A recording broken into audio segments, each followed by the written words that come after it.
યથાવત રાખજો।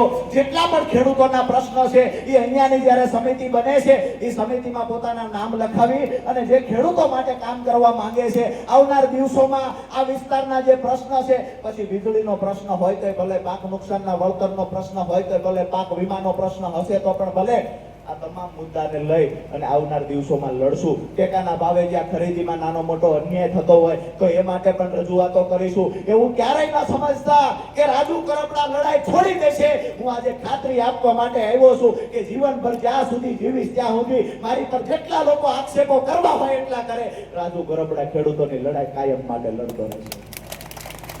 સૌથી મહત્વની વાત કરીને મારી વાત પૂરી કરું છું કે હામા ડાળે ગાડી ચડાવવાની જવાબદારી ભગવાન શ્યામના ચરણોમાં મૂકી છે।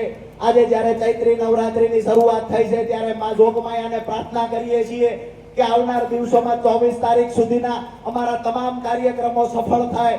માં, પહેલી વાર એવું બન્યું છે કે મેં આવડું મોટું જોખમ લૂંટાવ્યું છે। પહેલી વાર એવું બન્યું છે કે આવડી મોટી યાત્રા જે ગુજરાતના ઇતિહાસમાં 40 વર્ષનો ઇતિહાસ ચેક કરો, 40 વર્ષમાં કોઈએ સૌરાષ્ટ્રમાં યાત્રા નથી કાઢી, એવડી યાત્રા આપણે કરવા નીકળ્યા છીએ।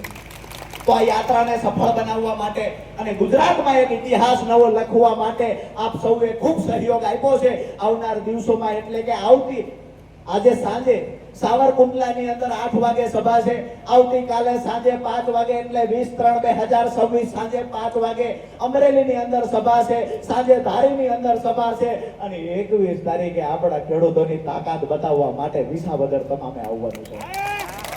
બધાની તૈયારી તો છે ને? વિસાવદરની અંદર ખૂબ મોટી સંખ્યામાં ખેડૂતો ઉપસ્થિત રહેવાના છો। અમે ઘણાને એવું થાય છે કે વિસાવદર જ શા માટે? વિસાવદર એટલા માટે, એક હિન્દી ફિલ્મમાં શાયરી આવતી, ગીતની પહેલા, હમે તો અપનોને લૂટા ગહેરો મેં કહા દમ જહાં हमारी किस्ती डूबी वहां विश्वास कम था। મને તો અમારા જ લૂટ્યો, જેની માટે તેને સમય ખર્ચ્યો, જેની માટે તેને પરિવારથી દૂર રહીને 5-5 વર્ષ સુધી મહેનત કરી, એમને એવું લાગ્યું કે આવી જ રીતે છેતરપિંડી કરીને રાજુ કરપડાના ભવિષ્યને ખતમ કરી શકશું। મારું ભવિષ્ય ગુરુજ નારાયણ શ્યામ બાપાએ માં ગાત્રાડે લખ્યું છે, કોઈના પાપથી ખતમ નહીં। મારું ભવિષ્ય ખેડૂતોએ લખ્યું છે, મારું ભવિષ્ય ખેત મજૂરોએ લખ્યું છે અને આવનાર સમયમાં તમારો ભાઈ બની હંમેશા તમારી લડાઈમાં ઊભો રહેવાનો છું। જે રીતે ભૂતકાળમાં લડ્યો છું એ રીતે આવનાર સમયમાં લડવાનો છું। તમે જે ખાતરી આપી છે કે રાજુ કરપડાની ભેળા ઊભા છીએ, હું તમને ખાતરી આપું છું, હું કોઈ પણ પ્લેટફોર્મ પર હશું હંમેશા તમારી સાથે ઊભો રહીશ। અને જ્યારે પણ વાત કરશો ત્યારે જેવી રીતે દાતરવડી ડેમની લડાઈ લડવા આવ્યા દિલીપભાઈ એના સાક્ષી છે, હાથમાં પાણીની અંજોળી લઈને જ્યારે હજારો પોલીસ કર્મચારીઓ સામે હતા, હાલવા દેવાની ના પાડતા, મીટર મૂકવાની ના પાડતા, તે દિવસે હાથમાં આંજોળી લઈને કહ્યું હતું મીટર જો મુકાવું નહીં તો સમજજો રાજુ કરપડા મટી ગયો। હાથમાં આંજોળી લઈને પ્રાર્થના કરી દીધી અને જે પ્રતિજ્ઞા લીધી હતી એ મુજબ જ્યારે પણ જરૂર પડે દિલીપભાઈનો ને 13 પગલા સમિતિનો ફોન આવ્યો કે રાજુભાઈ ખૂબ પ્રેશર થાય છે, આવી જાવ, એ દિવસે સુરેન્દ્રનગરથી પાછો અહીંયા આવ્યો હતો અને જે કાંઈ કરવાનું થતું હતું એ મુદ્દે લડાઈ લડ્યા, પરિણામ મળ્યું। અડધડવાળી વાત આપણે કરીએ તો અડધડનો જે મુદ્દો હતો કડદા પ્રથા વાળો, દર વર્ષે વેપારીઓ દ્વારા 100 કરોડથી વધારે રૂપિયાની છેતરપિંડી થતી, કડદાના માહના એક આપણો ખેડૂત લૂંટાતો હતો। આજ દિવસ સુધી ગુજરાતના ઇતિહાસમાં એક પણ નેતા એવો નહોતો કે એને ખેડૂતોની આ પીડા દેખાતી, એક પણ વ્યક્તિ એવો નહોતો જેને ખેડૂતોની પીડા દેખાતી। અરે હું જે પાર્ટીમાં હતો એ પાર્ટીના 1-2 નેતાઓ તો એવા હતા જેને વેપારીઓ સાથે સાઠગાંઠ હતી, આ મુદ્દે લડવાની પણ ના પાડતા।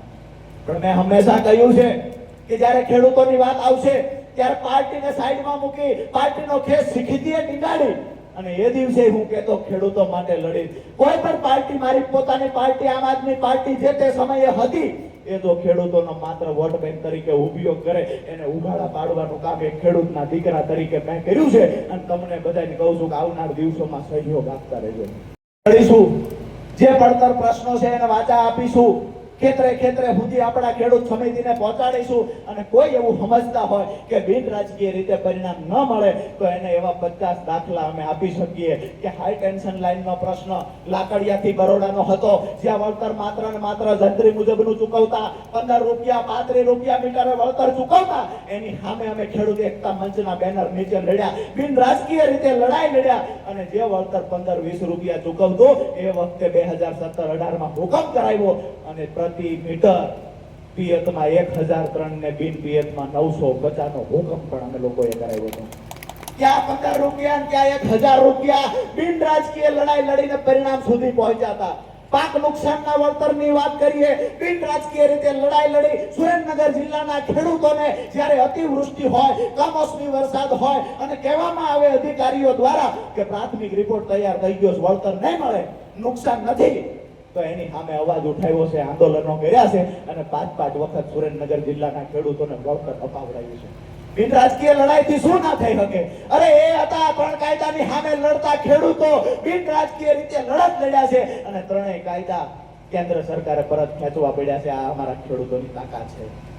અરે હરિયાણાના ખેડૂત લડી શકે, પંજાબના ખેડૂત લડી શકે, ઉત્તર પ્રદેશના ખેડૂત લડી શકે, અમારો સૌરાષ્ટ્રનો ખેડૂત શા માટે ન લડી શકે? આવનાર દિવસોમાં તમારા સહકારની સાથની જરૂર છે. જ્યાં પણ જરૂર હશે ત્યાં મજબૂતાઈથી લડીશું. જે પણ પ્લેટફોર્મ પસંદ કરવાનું થાય એ દિવસની વાત એ દિવસે છે. ક્યાંય કુલડીમાં ગોળ ભાંગવાનો નથી. મેં પહેલા પણ કહ્યું ને આજ પણ કહું છું, તમે એવું માનીને તો નથી આવ્યા ને કે રાજુ કરપડા ક્યાંક પાર્ટીમાં ક્યાંય જોડાઈ જાય તો જેવી રીતે આમ આદમી પાર્ટીએ ગાળો દીધી તમે જ નથી દેવાના ને? જ્યાં હશું ત્યાં તમારી હારે હશો. 2 હાથ ઊંચા કરીને મને ફરી વખત ખાતરી આપો, હું જ્યાં હશું ત્યાં હારે હશો. આકલો કરીને હા પાડો. હવે હારે કોણ નથી ઊંચો હાથ કરે, મતલબ સાફ બધા હારે છે. અમે જેને પીડા થાય છે, જેને ભાડુથી માણા બેહર્યા આમાં લખવા માટે, એના ભાવ આજકાલ વધવાના. આ સંખ્યા વધશે ત્યાં ભાડાના માણા રાખવાની સંખ્યા વધારવાની છે. આવનાર સમયમાં મેં પહેલા પણ કહ્યું કે ઇતિહાસ લખવા નીકળ્યા છીએ. ખેડૂત સમિતિનું લિસ્ટ તૈયાર થઈ જશે. અમરેલી જિલ્લો અને અમરેલીના તમામ તાલુકાની ખેડૂત સમિતિ પણ તૈયાર થઈ જશે. બિન રાજકીય રીતે જે પણ ખેડૂતો અને ખેડૂત આગેવાનો જોડાવા માંગતા હોય આ તમામને વિનંતી કરીએ છીએ કે પોતાના નામ લખાવી અને ખેડૂત સમિતિમાં જોડાવ. આવનાર દિવસોમાં જે અહીંના પ્રશ્ન છે મોટા ભાગની યાદી તૈયાર થઈ ગઈ છે.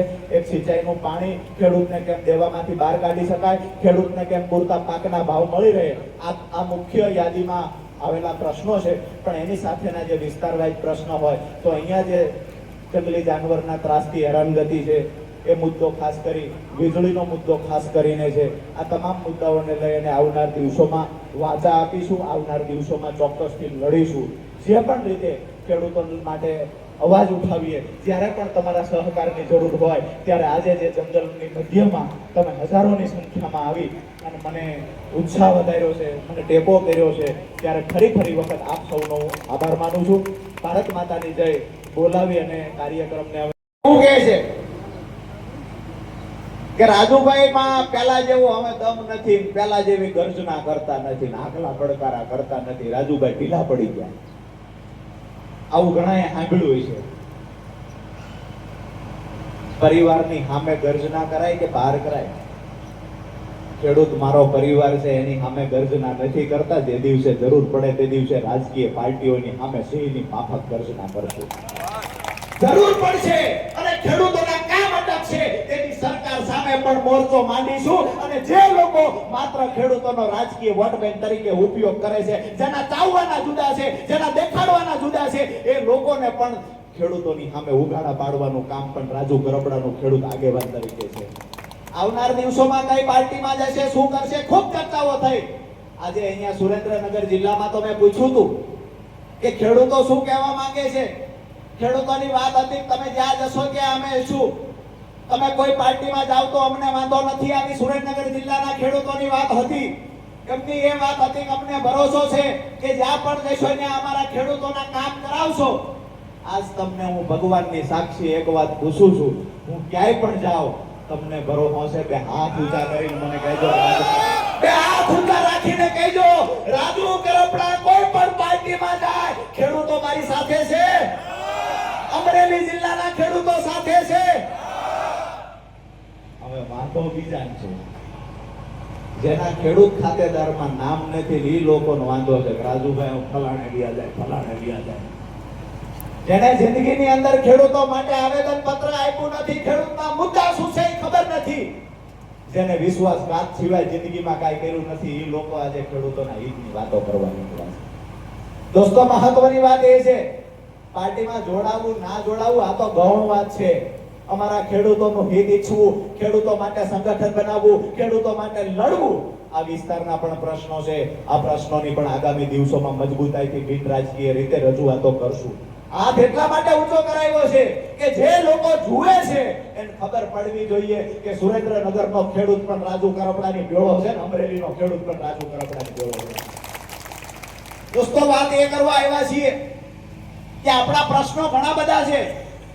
જ્યારે પણ વાવાઝોડું આવે છે ત્યારે દરિયાકાંઠાનો જે વિસ્તાર છે એમાં થાંભલાઓ પડી જાય છે, તાર પડી જાય છે, 2-2 મહિના 1-1 મહિના સુધી ગામડાઓમાં લાઈટ નથી આવતી.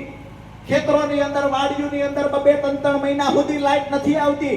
આવનાર દિવસોમાં આ ખેડૂત સંકલ્પ યાત્રા પૂર્ણ થયા પછી જે મુદ્દાઓને લઈને રજૂઆત થવાની છે એમાંનો એક મુદ્દો એ પણ હશે કે ભૂગર્ભની અંદર વાયર ખેંચવામાં આવે, જેથી કરીને ગમે એવડું વાવાઝોડું આવે અમારા ખેડૂતોને તકલીફ ના પડે. દોસ્તો, આ મુદ્દાઓ જ્યારે રજૂઆત કરશું ત્યારે 2 પ્રકારની રજૂઆત હોય. પ્રેમથી રજૂઆત કરતા આવડે છે ને હળદળ વાળી કરીને પણ રજૂઆત કરતા આવડે છે, ક્યારે કરવાના નથી. બીજી વાત એ છે કે આ એ વિસ્તારમાં છીએ આપણે, અહીંયા દીપડાની રંજાડ છે, અનેક જાનવરોની રંજાડ છે. સિંહ સાથે તો અહીંના ખેડૂતોને મિત્રતા છે, પણ ક્યાંક ને ક્યાંક જંગલ ખાતા દ્વારા ક્યારેક ખેડૂતોને હેરાનગતિ કરવામાં આવે છે. અહીંયાથી ખાતરી આપું છું કે આવનાર દિવસોમાં એ મુદ્દે પણ મજબૂતાઈથી લડવાનું થાય છે. તે દિવસે તમારી વચ્ચે આવીને ઉભા રહીશું. જ્યારે જે પ્રશ્ન હશે, બાકી તો મહત્વની લડાઈ ખેડૂતો કેમ કરીને દેણામાંથી બહાર નીકળે, ખેડૂતને કેમ સમૃદ્ધ બનાવી શકાય. હાઈ ટેન્શન લાઈન જે બાપુએ વાત કરી એ મુજબ હાઈ ટેન્શન લાઈનની અંદર જ્યારે ખેડૂતોને કંપનીઓ પૂરતું વળતર નથી આપતી, ભૂતકાળમાં લડ્યો છું, 2.5 લાખ વળતર ચૂકવતા ત્યાં 35 લાખ રૂપિયા વળતર અપાયું છે. અને જ્યારે હજુ પણ જરૂર પડશે આ સંગઠન બનાવીએ છીએ, કોઈની જાન જોડવા નથી બનાવતા. આ ખેડૂતોને ગામડે ફરીને સંગઠન બનાવીએ છીએ, કોઈની જાનમાં લઈ જવા નથી બનાવતા. આ સંગઠન એટલા માટે બનાવીએ છીએ અમારા ખેડૂતો પર ક્યારેય કોઈ પણ પાર્ટી દ્વારા, સરકાર દ્વારા ક્યાંય પણ અન્યાય થશે તો એની સામે મોરચો ખોલવાનો છે ને, એટલા માટે ગામડે ફરીને સંગઠનો બનાવીએ છીએ. બીજી મહત્વની વાત કે હમણાં એવી પણ ચર્ચાઓ ખૂબ થઈ, રાજીનામું મેં ચોક્કસ પાર્ટીમાંથી એક પાર્ટીમાંથી આપ્યું એટલે કે આમ આદમી પાર્ટીમાંથી આપ્યું. ત્યાર પછી ઘણી બધી વાતો થવાની ચાલુ થઈ. રાજીનામું આપ્યું, 20 જ મિનિટની અંદર આજે વાસ્તવિકતા સ્વીકારું. હું કહું છું ચાવવાના દેખાડવાના શું કામ જુદા છે. 5 વર્ષ સુધી મેં કામ કર્યું, ખેડૂતોના મુદ્દે કામ કર્યું. આમ આદમી પાર્ટીને ખેતર સુધી, ઘર સુધી લઈ જવા માટે કામ કર્યું. રાજીનામું દીધું, 20મી મિનિટે મને ગાળું દેવાની ચાલુ કરી. આટલી જ ખાનદાની હતી. અહીંયા કોઈના વખાણ કરવા નથી બેઠા, પણ ભાજપને કોંગ્રેસને 5-5 વર્ષ મોદી અમે ગાળું દીધી. ઈ કોઈ તો હામાં ન આવ્યા, એને તો અમને ગદ્દાર ન કીધો. જેની ભેળા 5 વર્ષ કામ કર્યું એ પાર્ટીએ ગદ્દાર કીધું. જેની ભેળા અમે કામ કર્યું હતું એને ગદ્દાર કીધા. એને અમારી સામે આવીને પ્રેસ કોન્ફરન્સ કરી. એમને એમના ભાડુતી માણસો રાખી રાજુ કરપડાને ખરાબ ચિતરવાના પ્રયત્ન કર્યા.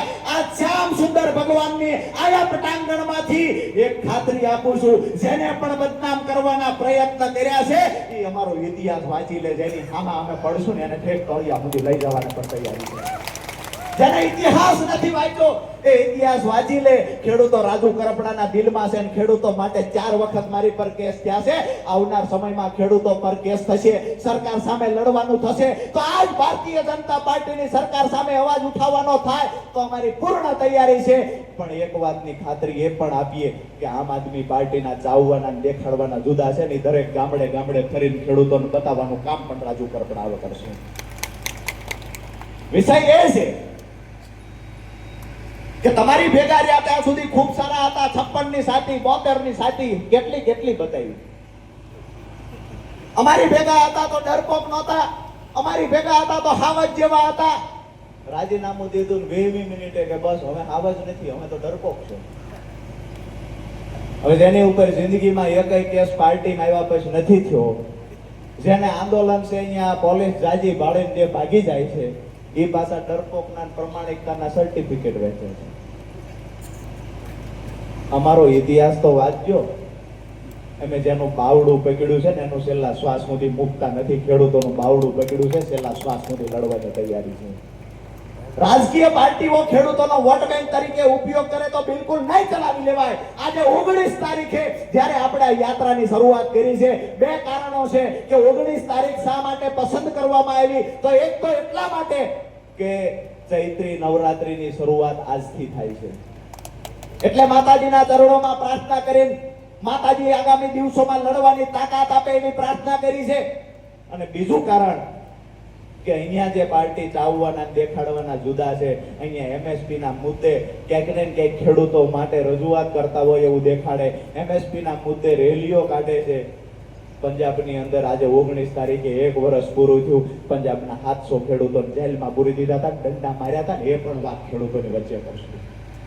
તમને સારું લાગે છે કે ગુજરાતની અંદર ગમે એવડી વાતો કરીએ છીએ, પંજાબમાં દંડા મારવાના, અહીંયા ગુજરાતમાં કહીએ ખેડૂતો હારે અન્યાય થાય છે, ખેડૂતને એમએસપી મળવો જોઈએ. આ વિષય શા માટે? પ્રમાણિકતા હોય ખેડૂતો માટે લડવાની તો તમામ જગ્યાએ હોવી જોઈએ. ખેડૂતો માટે ખરેખર તમને લાગણી છે તો ત્યાં પણ લાગણી હોવી જોઈએ. અરે એક વાત પણ કહેવા આવ્યો છું, ક્યારે આ વાત નહોતી કરવી. મેં પહેલા પણ કહ્યું હતું હું ચૂપ છું, મને ચૂપ રહેવા દેજો. મેં પહેલા પણ કહ્યું હતું મારે પત્તા નથી ખોલવા, મને મૂંગો રહેવા દેજો. બાકી તમારી એક રંગની વાત અમે જાણીએ છીએ. આવનાર દિવસોમાં પણ અમારી ખાનદાની છે એટલે ચૂપ બેઠા છીએ. પણ ચોક્કસ એક વાત કરીશ અહીંયા અને તમામ જિલ્લાઓની અંદર કરીશ કે આ લોકોને મેં નજીકથી જોયા છે. તમને સારું લાગે અહીંયા મત આપજો, જે પાર્ટીમાં મત આપવું હોય ને આપજો. પણ હું જેને છોડીને આવ્યો છું ને ગદ્દાર છે ને એની નજીક ક્યાંય ન જાતા. આ બે હાથ ઊંચા કરીને ખાતરી આપજો. બધા તૈયાર છો? જેને મને ગદ્દાર ચિત્રો છે આવનાર સમયમાં એનો બદલો લેવાની તૈયારી છે. બે હાથ ઊંચા કરીને કહેજો જેને ગદ્દાર ચિત્રો એનો બદલો લેશો. હવે જેને ગદ્દાર ચિત્રા છે એને કઈ આવતી આપજો. અમે ભેળા હતા તો શું હતું, મને ફોન આવેલો વિસાવદર થી. 2 દી પહેલા જ ફોન આવ્યો મુનાભાઈ. એટલે મને કહેવામાં આવ્યું રાજુભાઈ વિસાવદર કે દિવસે સભા? મેં કીધું 21 તારીખની સભા વિસાવદર છે. મને કે તે દિવસે તમારી હારે આવતા હતા ને હજી તમારી હારે આવવાનું છે પણ બીજી એક વાત કરવાની હતી. મેં કીધું બોલો શું હતું? તો એમને મને એવી વાત કરી કે અમે તો અડીખમ અણવર જોઈને ભેળા આલ્યા તો વરરાજો તેદીએ નતો ગમતો. અને આવનાર દિવસોમાં પણ જે લોકો એવું સમજે છે કે અમે અમારી તાકાતથી ખેડૂતોની વાતો કરીને વિધાનસભામાં 5-15 જણાને લઈ જઈને ચૂંટણી જીતવા નીકળ્યા છે, તમે જેની હારે દુશ્મની કરી છે ને એ ખેડૂતોના દિલમાં છે ને રાજુ કરપડા આવનાર સમયમાં એનો હિસાબે કરશે. મારા ખેડૂતો માટે એ દિવસે તે પ્રમાણિકતાથી લડતા હતા, આવનાર દિવસોમાં પણ પ્રમાણિકતાથી ખેડૂતો માટે લડવાના છીએ. ખેડૂતોના જે પડતર પ્રશ્નો છે તમામ મુદ્દે આગામી દિવસોમાં જ્યારે આ યાત્રા પૂર્ણ થયા પછી સરકારમાં રજૂઆત કરીશું. જે લગત ઓફિસો હશે ત્યાં પણ રજૂઆત થશે. આ વિસ્તારના જે પ્રશ્નો છે એની પણ યાદી તૈયાર થાય છે. એક ફોરેસ્ટ વિભાગની જે રજૂઆત છે ત્યાં પણ રજૂઆત કરીશું. અને આવનાર દિવસોમાં એક સૌથી પ્રશાસન પણ અહીંયા છે અને મીડિયાના મિત્રો પણ અહીંયા છે, ત્યારે એક મહત્વની વાત એ પણ કરું કે અહીંયા જ્યારે ભગવાન તુલસી શ્યામનું મંદિર એટલે સૌરાષ્ટ્રમાં અને ગુજરાતમાં સૌથી સુપ્રસિદ્ધ મંદિરોમાં જંગલની મધ્યે કોઈ મંદિર હોય તો મને એવું લાગે છે કે આખા દેશની અંદર જંગલની મધ્ય મંદિર અને આસ્થાનું કેન્દ્ર હોય તો એ તુલસી શ્યામ છે. તો પ્રશાસનને પણ વિનંતી કરીએ છીએ કે આ તુલસી શ્યામનું મંદિર એટલે બાબરિયાવાડના 42 ગામના ઈષ્ટદેવ તુલસી શ્યામનું મંદિર એટલે પૂરા સૌરાષ્ટ્ર અને ગુજરાતના ખેડૂતોની સાથે તમામ વર્ગ વેપારીઓનું આ તુલસી શ્યામનું મંદિર આસ્થાનું કેન્દ્ર છે. અહીંયા આવનાર લોકોને અડચણ ઊભી ન થાય એ પણ પ્રશાસનને કહીએ છીએ અને આવનાર દિવસોની અંદર જ્યારે પણ અહીંયા કાર્યક્રમો થાય ત્યારે પ્રશાસન એને સહયોગ કરે, સપોર્ટ કરે, આ વિનંતી કરીએ છીએ. અમે નથી ઈચ્છતા કે પ્રશાસન સાથે અમારે ક્યારે નાનું મોટું ઘર્ષણ થાય. એમાં પણ ઘણા બધા લોકો છે જે ખરેખર સુંદર શ્યામ ભગવાનને માને છે, જે સહયોગ કરે છે. આજે પણ મેં ઘણા બધા મિત્રોને પૂછ્યું કે કોઈ અગવડ નથી પડી, પણ મને જાણવા મળ્યું કે ના કોઈ અગવડ નથી પડી. ત્યારે પ્રશાસનના અધિકારીઓ કર્મચારીઓનો પણ આભાર માનીએ છીએ કે અહીંયા વ્યવસ્થા ગોઠવવામાં ખૂબ એમને સહયોગ કર્યો છે. ખાસ કરીને પાર્કિંગ વ્યવસ્થામાં પણ સહયોગ કર્યો છે અને તુલસી શ્યામ જઈએ છીએ આ વાત સાંભળતાની સાથે એમને ક્યારેય કોઈની આજે રોકટોક નથી કરી. આવનાર સમયમાં પણ આવો જ સહયોગ મળતો રહે એ અપેક્ષા રાખીએ છીએ. બીજી એક મહત્વની વાત એ પણ છે કે અમે યાત્રાની શરૂઆત જ્યારે કરતા ત્યારે ઘણા બધા મિત્રોએ કહેલું કે તુલસી શ્યામથી શરૂઆત કરો છો, પણ ખરેખર આવડી મોટી પાર્ટીઓની સામે તમે પૂગી હકશો ખરા? હામાં ઢાળે હાલવાનું કામ શા માટે કરો છો? હામાં ઢાળે ગાડી નહીં ચડે. એમને મેં કહ્યું કે એ ચમત્કાર અમારા તુલસી શ્યામમાં છે. હામાં ઢાળે પર ગાડી ચડશે અને આવનાર સમયમાં તુલસી શ્યામ અહીંયા સુંદર શ્યામ ભગવાનને પ્રાર્થના કરીએ હામાં ઢાળે ચડાવવાની થાય તો બાપ તું ભેળો રહેજે, હામાં ઢાળે ગાડી ચડાવજો. અને ઇતિહાસ એના જ લખાણા છે. જેને હામાં ઢાળે ગાડીઓ ચડાવી છે એના ઇતિહાસ લખાણા છે. અરે કોઈ રાજકીય પાર્ટીના ફંડથી સભાઓ કરે, કોઈ રાજકીય પાર્ટીના ફંડથી બહારના રાજ્યોમાંથી, બહારની સરકારોમાંથી પૈસા લાવીને કોઈ રેલીઓ કરે, ખેડૂતોની વાતો કરવા માટે આવ્યા છે. હું તો એ કહું છું કે અમારા ખેડૂતો સ્વયંભૂ આયોજન કરી રાજુ ગરબડાની રેલી કરે છે ને એને જોરદાર તાળીઓથી અભિનંદન આપીએ. આવનાર સમયમાં પણ આવું સંગઠન મજબૂત રાખતા રહેજો. આજે ખરેખર 1 વાગ્યા કરતા ઉપર સમય થયો છે, તેમ છતાંય તમે ખૂબ મોટી સંખ્યામાં, હજારોની સંખ્યામાં અહીંયા ઉપસ્થિત છો. એ પણ હું વારંવાર કહું છું, જંગલની મધ્યની અંદર તમે ઉપસ્થિત છો. અહીંયા સભા કરવાનું સપનું પણ કોઈ નેતા કે રાજકીય પાર્ટીનો આગેવાન ન જોઈ શકે. રાજુ કરપડા અહીંયા સભા કરીને બતાવી છે ને તમારા બધાનો પ્રેમ છે.